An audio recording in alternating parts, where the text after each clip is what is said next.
नामक जंगल में बहुत ही खतरनाक शेर रहता था। वो किसी को भी अपना शिकार बना के खा जाता था, लेकिन वो एक ही तरह का शिकार खा खा के अब पक चुका था। अरे यार, लगता है इस जंगल में सुअर की तादाद बहुत बढ़ गई है। रोज रोज ये सुअर खाने पड़ते हैं। अब मैं बहुत ऊब चुका हूँ। मुझे कुछ नया खाना खाना है।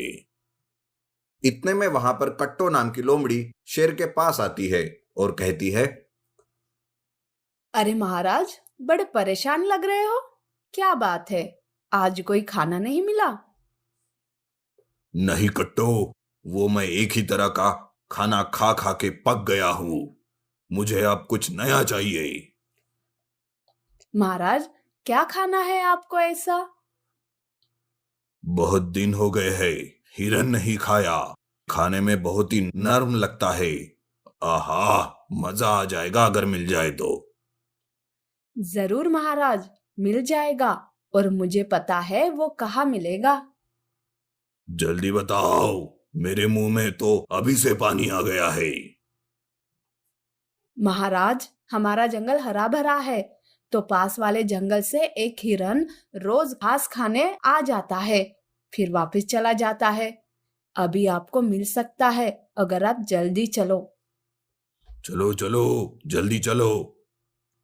महाराज, आपसे विनती है, थोड़ा मैं भी खा लूंगी उसमें से, ठीक है? हाँ हाँ, चाहो तो तुम भी खा लेना। तभी हिरन घास खा रही थी तो अचानक से शेर उसके पास पहुंच जाता है और कहता है, अरे वाह, आज तो मजा ही आ गया। आज तुझे खाऊंगा। तू खाने में बहुत ही स्वादिष्ट और बहुत नर्म होती है। तब हिरन अपनी चालाकी दिखाते हुए कहता है, महाराज, आप चाहे तो मुझे खा लो, पर आपको खाने में वो नरम नरम महसूस नहीं होगा। पर क्यों? महाराज, वो मैं अपनी नरम खाल घर पे रख कर आता हूँ, क्योंकि सभी शेरों को वो नरम खाल बहुत पसंद है। इसलिए अगर आप चाहे तो एक बार मुझे मेरी खाल पहन के आने दो, फिर मुझे खा लेना चाहे तो। ऐसा बोलकर हिरन वहां से चंपत हो जाता है और अपनी जान बचाकर भाग जाता है। तब लोमड़ी बोलती है, महाराज, आप उस हिरन की बातों में कैसे आ गए? भला कोई अपनी खाल कहीं पर भी रखता है क्या? उसके बिना कोई जीवित नहीं रहता। अच्छा, लगता है इस हिरन ने हमें बेवकूफ बना दिया है। हमें नहीं, आपको। ये कहकर दोनों ही वहां से चले जाते हैं। अगले दिन शेर अकेले ही दूसरे जंगल में उस हिरन की तलाश में निकल जाता है और चलते चलते उसे उस हिरन की गुफा दिखाई देती है जिसमें कोई नहीं होता। शेर उस हिरन की ताक में वहीं पर बैठा रहता है, लेकिन जब हिरन अपनी गुफा की ओर लौटता है तो उसे शेर के पंजे के निशान दिखाई देते हैं। हिरन कहता है, ये तो शेर के पैरों के निशान है, वापस आने के नहीं है। अब क्या करूं? क्या वो अंदर ही है? और सोचते सोचते हिरन को एक आइडिया आता है। वो पता लगाने के लिए कहता है, हे गुफा महाराज, क्या मैं अंदर आऊं? गुफा सुरक्षित है? हे गुफा महाराज, क्या मैं अंदर आऊं? क्या गुफा सुरक्षित है? अरे गुफा महाराज, आप आज तो मुझसे बात ही नहीं कर रहे हो। आज आपने नहीं कहा कि हाँ अंदर आ जाओ, ये गुफा सुरक्षित है। पर अंदर से कोई आवाज नहीं आती। शेर बहुत ही कंफ्यूज हो जाता है। अरे ये क्या, ये गुफा बात करती है। चलो मैं ही बुला लेता हूं, नहीं तो ये अंदर नहीं आएगा। ये सोचकर शेर बोलता है, प्रिय हिरन, तुम अंदर आ जाओ। ये गुफा तुम्हारे लिए पूर्णतः सुरक्षित है। ये सुनकर हिरन के कान खड़े हो जाते हैं और हिरन फौरन ही वहां से अपनी जान बचाकर भाग जाता है। काफी देर तक हिरन के अंदर ना आने के कारण शेर बाहर आकर हिरन को दूर भागते हुए देखता है। अरे, ये मुझे फिर बेवकूफ बनाकर भाग गया। इस कहानी से पता चलता है कि कभी कभी छोटी सी समझदारी बड़ी बड़ी मुसीबत को भी टाल देती है। किसी जंगल में बहुत सारे जानवरों के बीच 4 दोस्त सूअर, हिरनी, लोमड़ी और बिल्ली रहते थे। वो चारों बहुत अच्छे दोस्त थे और हमेशा अपने ही मस्ती में खोए रहते थे। एक दिन वो चारों जंगल में खेल रहे होते हैं। दोस्तों, मैं इस खेल से थक गई हूँ। चलो अब छुपम छुपाई खेलते हैं। हाँ चलो छुपम छुपाई खेलते हैं, मजा आएगा। नहीं नहीं, वो तो बहुत ही बेकार खेल है, उसमें बिल्कुल मजा नहीं आएगा। वो खेलने से तो अच्छा है मैं सो जाऊं। मुझे पता था तुम यही बोलोगे। आखिर खाना और सोना तुम्हारी पसंद का काम जो है, इसके अलावा कोई दूसरा काम करते ही कहाँ हो। अरे नहीं, ये तुम गलत कह रही हो। खाने और सोने के अलावा मुझे लोमड़ियाँ भी बहुत पसंद है, लेकिन दूसरे जंगल की। हमेशा हर बात में, हर जगह तुम अपना आवारापन दिखा ही देते हो। जाने कहाँ से हमारा दोस्त बन गया। अगर मैं आवारा हूँ तो तुम सब भी इस आवारा की दोस्त हो, और तुम कुछ भी बोलो, मुझसे पीछा छुड़ाना बहुत मुश्किल है। ये सब खेल छोड़ो, कल सुबह हम सभी ऊंची पहाड़ी पर जाकर स्वादिष्ट आम खाएंगे। हाँ, बहुत मजा आएगा। अगली सुबह चारों दोस्त पहाड़ी पर पहुंच जाते हैं और स्वादिष्ट आमों का नाश्ता करते हैं। फिर वो चारों वहीं पहाड़ी पर ही खेलते हैं और शाम होने पर अपने जंगलों की तरफ चल देते हैं।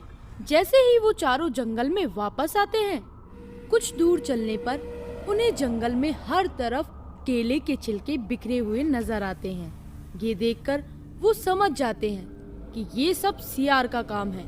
ओ, ये तो बहुत दुष्ट सियार है। पहले बेचारे बंदर के केले छीन लिए और फिर जंगल में गंदगी फैला रहा है। इसी तरह सियार के बारे में बात करते हुए चारों आगे बढ़ ही रहे होते हैं कि तभी वो सियार उनके सामने आ जाता है। हेलो, क्या तुम वही चार दोस्त हो जिनकी दोस्ती के किस्से पूरे जंगल में मशहूर हैं? हाँ, और हम भी जानते हैं कि तुम वही सियार हो जिसने पूरे जंगल को परेशान किया हुआ है। मैंने किसी को परेशान नहीं किया, मैं तो शांति से इधर उधर घूम रहा हूँ। तुम हमारे जंगल में क्यों आए हो? क्या तुम्हारे जंगल वालों ने तुम्हें जंगल से निकाल दिया है? नहीं, मुझे किसी ने नहीं निकाला। मैं खुद उस जंगल को छोड़ कर आया हूँ, क्योंकि वहाँ कोई भी मुझे पसंद नहीं करता। क्या तुम चारों मुझसे दोस्ती करोगे? जंगल में आते ही तुमने जो किया है, उसके बाद जंगल का कोई भी जानवर तुमसे दोस्ती नहीं करेगा। ये कहकर वो चारों वहाँ से चले जाते हैं। सियार को उनकी दोस्ती से जलन होने लगती है। ये चारों कितने अच्छे दोस्त हैं। ये हमेशा कितने खुश रहते हैं। मुझे भी ऐसे दोस्त चाहिए। अगर ये सब मुझसे दोस्ती नहीं करेंगे तो मैं भी इन्हें दोस्त नहीं रहने दूंगा। ये सोचकर सियार उन चारों की दोस्ती तोड़ने की योजना बनाता है। वो सूअर के पास जाता है। सूअर भाई, क्या तुम्हें पता है कि तुम्हारी तीनों दोस्त तुम्हारी पीठ पीछे तुम्हें आलसी और भुक्कड़ बुलाती हैं? ये सब तो वो मुझे मेरे सामने भी बोलती हैं, और मुझे उससे कोई फर्क नहीं पड़ता। ये कहकर सूअर वहाँ से चला जाता, लेकिन सियार हिम्मत नहीं हारता। वो एक एक कर बाकी तीनों के पास भी जाता है और उन्हें एक दूसरे के खिलाफ भड़काने की कोशिश करता है। लेकिन वो चारों इतने अच्छे दोस्त होते हैं कि सियार की योजना असफल हो जाती है। आखिरकार हार मानकर सियार एक पेड़ के नीचे बैठ जाता है। जंगल में एक बेरहम बाघ रहता था। मासूम जानवरों का शिकार करना उसे बहुत पसंद था। बाघ को देखते ही जानवर छुप जाते थे। ऐसे ही एक बार बाघ जंगल में घूम रहा था कि अचानक से लोमड़ी उसके सामने आती है। बाघ को देखते ही लोमड़ी डर के मारे कांपने लगती है और वो बाघ के सामने गिड़गिड़ाने लगती है। बाघ, मुझे छोड़ दो, जाने दो मुझे। पर तुझे छोड़ने पर मुझे क्या मिलेगा? ना ही मेरी भूख मिटेगी और ना ही मेरा मन भरेगा। चल, तुझे छोड़ दूंगा, पर पहले मुझे खुश कर और मेरे लिए शिकार ला। लोमड़ी बाघ की सेवा में लग जाती। उसे खुश करके एक खरगोश का शिकार करके बाघ को देती है। तब जाकर बाघ उस लोमड़ी को जाने देता है। बाघ तो ऐसे हर जानवरों के साथ करता था, और कोई अगर बाघ की बात नहीं सुनता तो वो उसे बेरहमी से मार देता था। एक दिन फिर से लोमड़ी बाघ के सामने आई तब लोमड़ी अपना रास्ता बदलने लगती है, पर बाघ लोमड़ी को रोकते हुए कहता है, अरे ओ लोमड़ी, कहाँ जा रही है चुपके से? आज मुझे भैंस का मांस खाने का मन कर रहा है, जा और मेरे लिए भैंस का शिकार करके ला। बाघ भैंस कहाँ से आएगी? मैं भला भैंस का शिकार कैसे कर सकती हूँ? भैंस मुझसे ज्यादा शक्तिशाली है। ओह लोमड़ी, तुझ जैसी चालाक को शक्ति की क्या जरूरत? अब ज्यादा समय गंवाने की कोई जरूरत नहीं, चल काम पर लग जा। बेचारी लोमड़ी जंगल में भैंस को ढूंढने लगती है। उसी जंगल में एक भैंस का जोड़ा रहता था। मादा भैंस गर्भवती थी। वो भी अपने पेट में पले बच्चे को जंगल दिखा रही थी। घूमते घूमते वो थक गई और अपने बच्चे से बोली, बेटा मैं तो थक गई, तुझे अब भूख लगी होगी ना, आज बस इतना ही जंगल घूमते हैं। माँ भैंस के ये बोलते ही उसके पेट में हलचल होने लगती है। तभी भैंस हंसते हुए बोली, अरे बच्चे रुक जा, हाँ मुझे पता है तुझे बहुत भूख लग रही है, पर सब्र करो, मैं तुम्हें अभी हरी हरी घास खिलाती हूँ। भैंस की ये बातें लोमड़ी सुन लेती है। तब लोमड़ी मन ही मन एक प्लान बनाती है और वो भैंस के पास जाकर उससे कहती है, अरे भैंस, मैंने तुम्हारी सारी बातें सुन ली, तुम्हें हरी भरी घास चाहिए ना, तो चलो मेरे साथ, मैं तुम्हें उस जगह ले चलती हूँ। भैंस ने मन में सोचा, अरे ये लोमड़ी मेरी मदद क्यों कर रही है? लगता है दाल में कुछ काला है, पर मैं भी तो जानूं। चलो इसकी बात मानने का नाटक करती हूँ। और बेटा तुम्हें घबराने की जरूरत नहीं है, समझे ना? भैंस उसके पीछे पीछे चलने लगती है। वैसे तो लोमड़ी को ये करना पसंद नहीं था, पर वो भी क्या करती, बाघ से बचने के लिए उसे ये सब करना पड़ रहा था। लोमड़ी भैंस को बाघ के पास ले जा रही थी। आधे रास्ते लोमड़ी मन ही मन बोली, अरे ये भैंस गर्भवती है, मैं ये क्या कर रही हूँ, ये ठीक नहीं है। मैं इस भैंस को सारी सच्चाई बता देती हूँ, कम से कम मेरे सर पर से बोझ तो हट जाएगा। इस गर्भवती भैंस को मारकर मैं अपने सर पाप नहीं लेना चाहती। ये सोचकर लोमड़ी बाघ की सारी बात गर्भवती भैंस को बता देती है। तब भैंस कहती है, अच्छा तो ये बात है, वैसे मुझे तो लग ही रहा था कि कुछ तो बात है।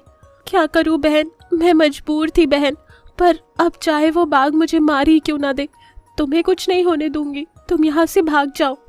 अरे लोमड़ी डरो मत, और मैं भागने वालियों में से नहीं हूँ। यूं भागकर मैं अपने बच्चे को क्या सीख दूंगी? मैं उसे बहादुर और निडर बनाना चाहती हूँ, और आज उसकी सबसे बड़ी सीख होगी। तब भैंस वहीं कुछ घास खाकर अपनी भूख मिटाती है और बाघ के पास जाती है। बाघ भैंस को देखकर बहुत खुश हो जाता है और वो जोर से धाड़ लगाता है, जिसकी वजह से भैंस का बच्चा डर जाता है। भैंस को पेट में हलचल महसूस होती है और वो कहती है, डरो मत बेटा, हिम्मत से काम लो, देखो मैं कैसे इस बाघ को मारती हूँ, तब तक तुम्हारे पिताजी भी हमें ढूंढकर यहाँ आ जाएंगे। तभी अचानक बाघ उस भैंस पर हमला बोल देता है। तब भैंस उसका हिम्मत से सामना करती है। उनकी बराबर की टक्कर शुरू हो जाती है कि तभी वहां भैंसा भी आ जाता है और अपनी पत्नी की रक्षा करता है, और वो दोनों मिलकर बाघ से लड़ाई करके उसे मार देते हैं। और लोमड़ी कहती है, तुम दोनों का बहुत बहुत धन्यवाद, तुमने गर्भवती होने के बाद भी इतनी हिम्मत दिखाई, ये काबिले तारीफ है। आज तुम दोनों की वजह से जंगल से बुराई का अंत हो गया। एक गर्भवती उटनी अपने साथियों से बिछड़कर जंगल पहुंच जाती है। उटनी के लिए वो जंगल अनजाना था, पर जंगल की सुंदरता देखकर उसे बहुत ही अच्छा लग रहा था। तब वो अपने बच्चे से कहती है, बेटा ये जंगल कितना सुंदर और मोहक है। हमारे रेगिस्तान में तो चारों तरफ रेत ही रेत रहती है। मैं तो चाहती हूँ कि तुम्हारा जन्म इसी जंगल में हो। तभी उसके पेट में हलचल शुरू हो जाती है। हाँ हाँ, तुम भी जंगल को देखने के लिए उतावले हो रहे हो, है ना? पर तुम्हें और कुछ दिन सब्र करना होगा। उससे पहले चलो मैं तुम्हें हरी भरी घास खिलाती हूँ। उटनी वही की हरी भरी घास खाते रहती है। तभी वहाँ लोमड़ी और चीता आते हैं। वो दोनों अच्छे दोस्त रहते हैं। उटनी को देखते ही लोमड़ी कहती है, अरे ये ऊंची गर्दन वाला प्राणी कौन है? मैंने पहले ऐसा प्राणी अपने जंगल में नहीं देखा। अरे लोमड़ी, इसे ऊंट कहते हैं, ये रेगिस्तान में रहते हैं, लगता है ये रास्ता भूल गई है। अरे फिर तो हमें इसका शिकार करना पड़ेगा, नया मांस खाने का आनंद लेना पड़ेगा, और इतना मोटा मांस हमें काफी दिन चलेगा। फिर तो शिकार न करते हुए भी आराम से जी सकते हैं। अरे चुप कर लोमड़ी, वो गर्भवती है, कुछ दिन रुक जाते हैं। जब इसका बच्चा आएगा तो माँ और बच्चे दोनों का मांस खाएंगे। तब तक हम इससे दोस्ती का नाटक करते हैं। दोनों भी हंसने लगते हैं। दोनों भी लालच में आ गए थे। लोमड़ी और चीता उटनी के पास जाते हैं। उटनी दोनों को देखकर डर जाती है।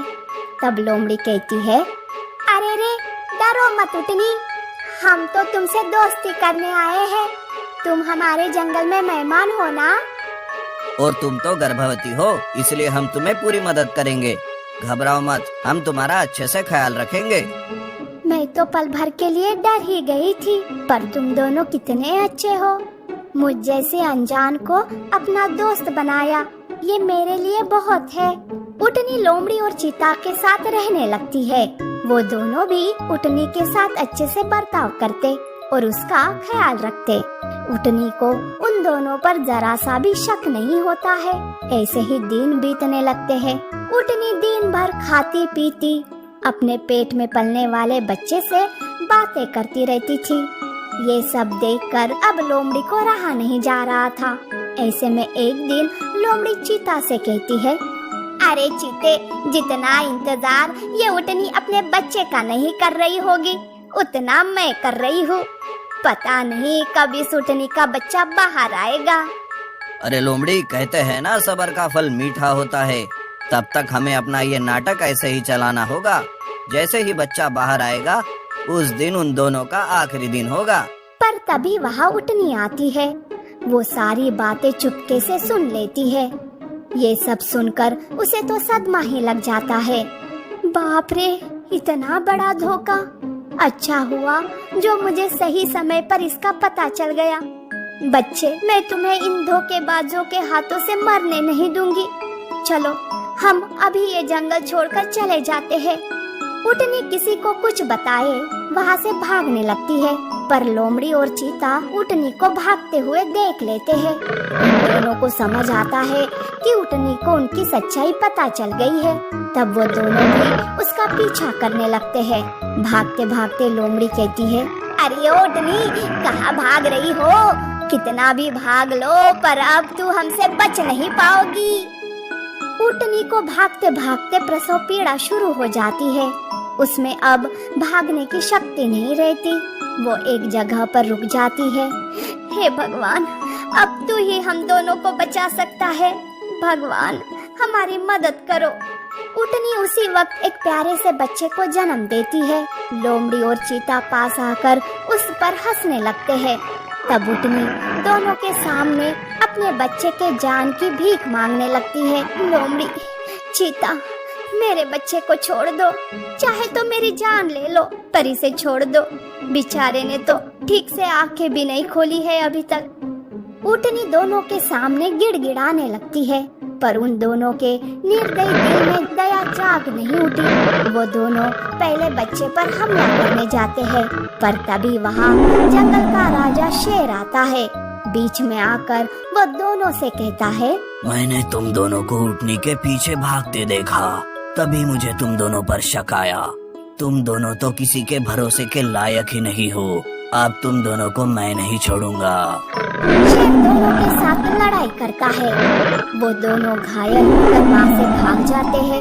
इस तरह से उटनी और उसके बच्चे की जान बच जाती है।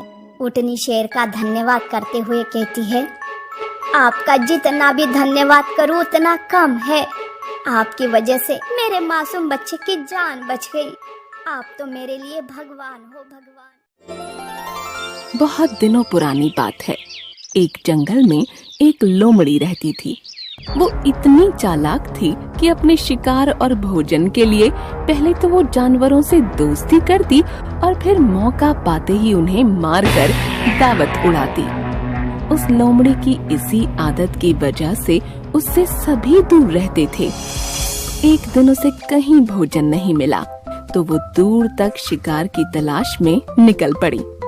उसकी नजर एक तंदुरुस्त मुर्गे पर पड़ी। वह मुर्गा पेड़ पर चढ़ा हुआ था।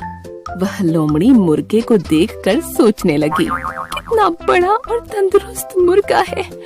हाय, ये मेरे हाथ लग जाए तो कितना स्वादिष्ट भोजन मिलेगा मुझे। अब लोमड़ी का लालच बढ़ चुका था।